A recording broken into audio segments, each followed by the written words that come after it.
तर याच संदर्भात आढावा घेतलेला आहे आमचे प्रतिनिधी डॅरिल मिरांडा यांनी, पाहूयात। धारावी पुनर्विकास प्रकल्पाविरोधात आज उभाटा गटाचा मोर्चा होणार आहे। आपण मागे पाहू शकतात की धारावी टी जंक्शन येथे मोठे बॅनर देखील लावण्यात आले आहेत। अदानी विरुद्ध विराट मोर्चा असे या बॅनरवर लिहिण्यात आले आहे। तर त्यासोबत धारावीकरांच्या न्यायासाठी, मुंबईच्या रक्षणासाठी असं या फलकावर जे आहे ते लिहिण्यात आले। त्याचसोबत उद्धव ठाकरे स्वतः या मोर्चाचं नेतृत्व करणार आहेत। या मोर्चासाठी सुमारे 1.5 लाख लोक जे आहेत ते उपस्थित राहणार आहे। उभाटा गटाने मोर्चाची प्रचंड तयारी देखील केली आहे आणि आता या मोर्चाकडे सर्वांचंच लक्ष लागलं आहे। मोर्चाचा मार्ग धारावी टी जंक्शन ते अदानी समूहाच्या कार्यालयापर्यंत असणार आहे।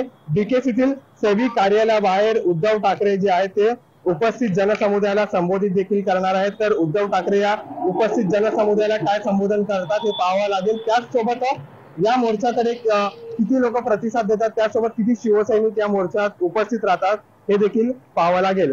व्हिडिओ जर्नलिस्ट महेंद्र जैन सह डॅरिल मिरांडा, जय महाराष्ट्र न्यूज, मुंबई।